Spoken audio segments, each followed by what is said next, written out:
तो hello friends, मेरा नाम है श्रद्धा और आप देख रहे हैं गुम है किसी के प्यार में सीरियल का आज का एपिसोड। तो आज के एपिसोड में सवी ने वो हार ढूंढने की बहुत कोशिश की, लेकिन सवी के हाथ वो हार नहीं मिला। तो देखते हैं डिटेल्स में क्या हुआ था। तो सवी पुलिस स्टेशन आई थी और रिकॉर्ड रूम में रिकॉर्ड ढूंढ रही थी, क्योंकि जिस गुंडों ने रिद्धि को किडनैप किया था वो गुंडे सवी को मालूम हो गए थे। सवी उनका रिकॉर्ड चेक कर रही थी, लेकिन केशव को भक्ति पर डाउट आ जाता है और इसलिए केशव भक्ति को ढूंढते हुए रिकॉर्ड रूम में आ जाता है। केशव जब रूम में आ जाता है तभी सवी छुपी हुई थी। केशव को सवी नहीं दिखती, लेकिन केशव भक्ति से पूछता है कि तू यहाँ पर क्या कर रही है। तभी भक्ति बोलती है कि अरे मेरा नेटवर्क नहीं चल रहा था, इसलिए मैं यहाँ पर यूट्यूब पर रेसिपी देख रही थी, क्योंकि मेरी माँ को चाहिए थी। तभी केशव बोलता है कि तू क्या पागल है क्या। तभी भक्ति बोलती है कि प्लीज नितिन सर को मत बता, बहुत अर्जेंट था माँ के लिए। अब केशव ठीक है बोलता है और भक्ति को बाहर आने के लिए बोलता है, लेकिन सवी वहाँ पर छुपी हुई थी। सवी को डर लग रहा था कि कहीं उसे केशव देख न ले। केशव को सवी नहीं दिखती और केशव वहाँ से चला जाता है। अब केशव के जाने के बाद सभी भक्ति से कहती है कि डेटा बेस में उस आदमी का कुछ पता नहीं चला। तभी भक्ति बोलती है कि किस आदमी के बारे में बोल रहे हो मैम, लेकिन अभी सभी भक्ति को कुछ नहीं बता सकती, क्योंकि उन गुंडों ने सभी को धमकाया था कि पुलिस के पास नहीं जाने का। अब सभी के पास थोड़ा ही टाइम बचा था, इसलिए सभी भक्ति से ठीक है मैं बाद में बात करती हूँ ऐसा कहके वहाँ से चली जाती है। अब सभी बाहर आने के बाद सोचती है कि उन लोगों का तो कोई भी क्रिमिनल रिकॉर्ड नहीं है। क्या उन लोगों ने उस नेकलेस के लिए रिद्धि को किडनैप किया है? क्या रजत का मर्डर के साथ भी उनका कोई संबंध भी है? और सभी ये भी सोचती है कि उस नेकलेस से रिद्धि से किडनैप होने का और रजत का मर्डर का आपस में कुछ कनेक्शन हो सकता है। इन सारे सवालों का जवाब मुझे तब मिलेगा जब मैं वो नेकलेस ढूंढूंगी। मुझे वो नेकलेस ढूंढना होगा। अब सभी के पास कुछ ही टाइम बचा था, इसलिए तभी सभी सोचती है कि कहीं वो नेकलेस घर तो नहीं होगा। तभी सभी जल्दी जल्दी घर आ जाती है और यहाँ घर में तारा को तो कुछ अलग ही चल रहा था। तारा तो रजत के बिजनेस के पीछे ही पड़ी हुई थी। तारा को रजत के बचे कुचे सारे बिजनेस का कंट्रोल चाहिए था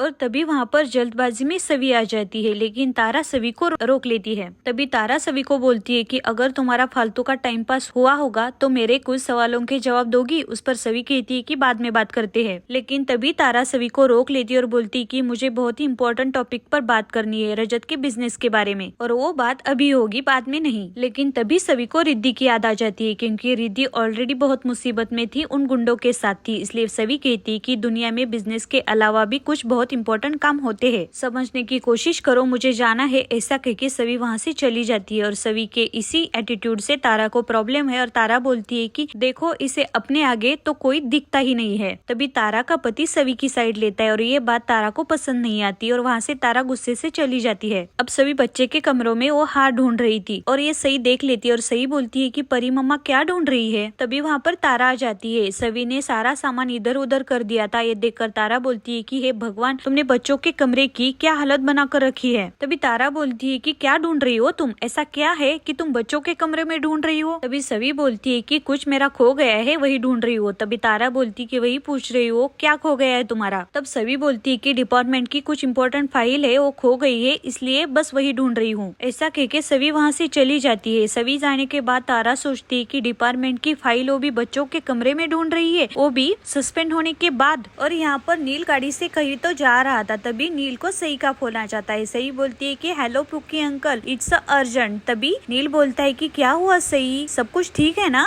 तभी सही बोलती है कि परी मम्मा बहुत टेंशन में है, उनका कुछ खो गया है और मिल नहीं रहा है। आप मुझे कोई ट्रिक बताओ ना कि मम्मा की वो चीज उनको फटाफट मिल जाए। सही की इतनी प्यारी बातों से नील हंस लेता है। नील बोलता है कि इट्स ओके बेटा, ये होना थोड़ा नॉर्मल है, क्योंकि जब भी हम स्ट्रेस में होते हैं तब सामने रखी हुई चीज भी हमें नहीं मिलती। अब नील सही को बोलता है कि बेटा ऐसा करो, सबसे पहले तुम अपनी मम्मा के पास जाओ, पहले मम्मा को थोड़ा रिलैक्स होने के लिए बोलो और उसके बाद मम्मा को एक गहरी सांस लेने के लिए बोलो और फिर 5 तक काउंट करने के लिए बोलो। देखो ऐसे करने के बाद उनको वो चीज याद आ जाएगी उन्होंने कहाँ पर रखी है। तभी सही बोलती है कि थैंक यू पुकी अंकल, आप तो मेरे से भी ज्यादा स्मार्ट हो। और इसी बात पर नील हंस लेता है। Thank you so much पुकी uncle, मैं मम्मा को ये ट्रिक बता कर आती हूँ। ऐसा कह के सही फोन रख देती है। अब सभी वो हार अपने कमरे में चेक करती है, लेकिन सभी को हार कहीं पर भी नहीं मिलता। सभी बहुत ही परेशान है, क्योंकि सभी के हाथ से टाइम कम होता जा रहा था। और तभी सभी को उन गुंडों का वॉइस मैसेज आता है और उनमें कहते हैं कि भागो एसीपी मैडम भागो। अब सही सभी के पास आ जाती है। सही बोलती है कि परी मम्मा आप कुछ ढूंढ रहे हो ना, पुकी अंकल ने एक ट्रिक बताई है। आप आंखें बंद करो, एक लंबी सी सांस लो और 5 तक काउंट करो, आपको याद आ जाएगा कि आपने वो कहाँ कहाँ पर रखी है। तभी सवी सई को हक करती है और बोलती है कि बाड़ा हम ये बाद में करेंगे। तभी सई बोलती कि नहीं अब भी करेंगे। अब सवी आंखें बंद कर लेती है और 5 तक काउंट कर देती है। और तभी सवी के दिमाग में आइडिया आ जाती है कि कहीं रजत ने वो हार ऑफिस में तो रखा न हो। अब सवी खुश हो जाती है और बोलती है कि बेटा अपनी पुकी अंकल को इतनी अच्छी ट्रिक देने के लिए मेरी तरफ से थैंक यू बोलो। उस पर सही कहती है कि क्या आपको पता चला कि आपने वो चीज कहाँ पर रखी है। तभी सवी बोलती है कि शायद मुझे पता चल गया। अब परी मम्मा थोड़ी ही देर बाद घर आ जाएगी। ऐसा कह के सवी वहाँ से चली जाती है। सवी जाने के बाद सही बहुत खुश होती और बोलती है कि पुकी अंकल की ट्रिक काम कर गई। और यहाँ पर श्रीचंद अपने घर में है और श्रीचंद ने अपने घर में रजत के ऑफिस का सीसीटीवी फुटेज लगवाया है। उस फुटेज में श्रीचंद देख रहा है कि सवी रजत के ऑफिस आई हुई है और वो नेकलेस ढूंढ रही है। सवी बहुत ही शिद्दत के साथ वो नेकलेस ढूंढ रही थी। ये देखकर श्रीचंद बोलता है कि ऐसी ही लगी रहो सवी, तुम्हारा यही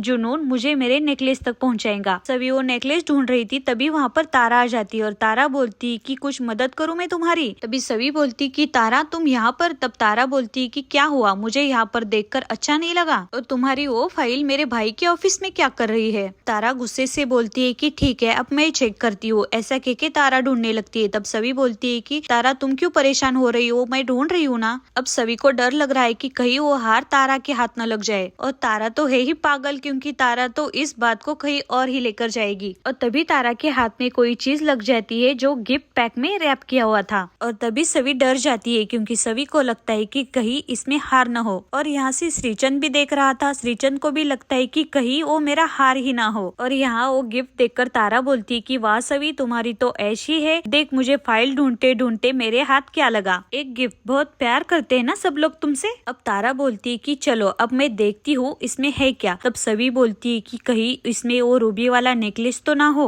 और अगर है तो ये रूबी वाला नेकलेस तारा से लेकर मैं उस किडनैपर को कैसे दूंगी। अब तारा वो गिफ्ट खोल रही थी। तभी तारा बोलती है कि कहीं इसमें ज्वेलरी तो नहीं है। इससे सवी बहुत परेशान हो जाती है। सवी को लगता है कि इसमें ज्वेलरी ना हो। और श्रीचंद भी डेस्परेटली देख रहा था क्योंकि श्रीचंद को लग रहा था कि अब उसको हार मिल गया। अब तारा वो बॉक्स खोल लेती है तो उसमें कुछ अलग ही था, उसमें हार नहीं था। वो सवी के लिए गिफ्ट था जिसमें सवी के पापा का और सवी का यूनिफॉर्म वाला फोटो लगा हुआ था और उस फोटो के नीचे लिखा हुआ था कि hashtag like father like daughter. और ये देखकर तारा को बहुत गुस्सा आ जाता है। तारा बोलती है कि ये देखो ड्रामा मेरा रजत भाई तुम्हारे लिए करता रहता था। अब गुस्से से वो गिफ्ट तारा सवी को देती है और बोलती कि इसका मैं क्या करूँ, पकड़ इसको। और यहाँ पर श्रीचंद भी गुस्सा होता है। श्रीचंद बोलता है कि मुझे लगा था कि वो नेकलेस अब मुझे मिल गया। अब श्रीचंद एसीपी नितिन को कॉल करता है और बोलता है कि जो मैंने तुम्हें काम बोला था वो हो गया ना। तभी एसीपी नितिन बोलता है कि हो गया सर, डॉक्टर नील को सवी के पीछे लगवा दिया है। अब श्रीचंद का फोन रखने के बाद एसीपी नितिन सोचता है कि समझ में नहीं आ रहा है कि श्रीचंद को सवी से और उस ठक्कर फैमिली से क्या प्रॉब्लम है। और यहाँ पर सवी वो गिफ्ट देखकर इमोशनल हो जाती है। सवी को रजत की याद आ जाती है और सवी बोलती है कि कितना प्यार करते थे ना रजत मुझसे। तब तारा गुस्से से बोलती है कि हाँ वो तो सिर्फ तुझसे ही प्यार करता था ना, हमारे बारे में तो उसने कभी सोचा ही नहीं। और जाते जाते भी ना रजत भाई सिर्फ तेरे बारे में ही सोच कर गया होगा। अब सच सच बता तू यहाँ पर क्या ढूंढ रही थी। तभी सवी बोलती है कि नहीं तारा ऐसा कुछ भी नहीं है, वो रजत और मेरा एक ज्वाइंट अकाउंट था उसी का पासबुक ढूंढ रही थी। तभी तारा बोलती है कि अच्छा तो मुझे झूठ क्यों बोला तुमने, मैं क्या पैसे ले ली थी तुमसे। तब सवी बोलती है कि नहीं तारा मुझे भी पता नहीं है कि उस अकाउंट पर पैसे है भी या नहीं। अब तारा सवी पर चिल्लाती और गुस्से से वहाँ से चली जाती है। तारा के जाने के बाद सवी बोलती है कि बहुत गलत बोल रही है तारा रजत आपके बारे में। मुझे पता है रजत आप हर पल हर टाइम अपनी फैमिली के बारे में सोचते थे। आपके लिए आपका परिवार क्या मायने रखता था ये मैं अच्छे से जानती थी। और यहाँ पर हॉस्पिटल में नील है और नील सवी का स्टडी कर रहा है। नील बोल रहा है कि तो सवी ठक्कर पहले मुंबई में रहती थी, अभी अभी नागपुर शिफ्ट हो गई है। अब नील इस केस के बारे में सब कुछ अब तक जो हुआ है वो याद करने की कोशिश कर रहा है, कहीं उसको कुछ लिंक न मिल जाए। और तभी वहाँ पर केशव आ जाता है क्योंकि नील ने एसीपी नितिन से इन्वेस्टिगेशन रिपोर्ट की कॉपीज मांगी थी। केशव वही फाइल्स लेकर आया था। अब केशव के जाने के बाद नील वो सारी फाइल देख लेता है जिसमें तेजस्विनी का फोटो भी था। तेजस्विनी को देखकर नील को तेजस्विनी की बहुत याद आ जाती है। अब नील आगे की रिपोर्ट में देखता है कि रजत ठक्कर की गाड़ी क्राइम सीन पर पाई हुई थी। कहीं रजत ठक्कर और तेजस्विनी इसी गाड़ी से क्राइम सीन पर आ गए होंगे। अब नील सोचता है कि मुझे ये गाड़ी जाकर देखनी होगी, आई एम श्योर कुछ न कुछ एविडेंस तो मिल जाएगा। नील उस गाड़ी का नंबर अपने हाथ पर लिखता है और वहाँ से जा ही रहा था तभी वहाँ पर जीतू काका आ जाते हैं। मुझे तो लग रहा है कि जीतू काका का भी कुछ तो कनेक्शन एक्शन है इस केस में। अब नील बोलता है कि जीतू काका आप यहाँ पर क्या कर रहे हो। तब जीतू काका बोलते हैं कि अब तुझसे बात करने के लिए तो यहीं पर आना पड़ेगा क्योंकि घर में तो तू नहीं रहता। तब नील बोलता है कि बोलिए ना काका क्या बात करनी है। तब जीतू काका बोलते हैं कि नील तुमने आज तुम्हारी आई के साथ अच्छा नहीं किया। अब जीतू काका नील को घर लेकर जा रहे थे। तभी नील बोलता है कि नहीं काका मुझे बहुत अर्जेंट काम है, मैं कल आ जाऊंगा। तब जीतू काका कहते हैं कि लेकिन इतनी रात तुझे क्या काम है, कहाँ पर जा रहा है। तब नील स्टेथोस्कोप लेता है और बोलता है कि मुझे एक पेशेंट को चेक करने के लिए जाना है। ऐसा कह के नील वहाँ से चला जाता है।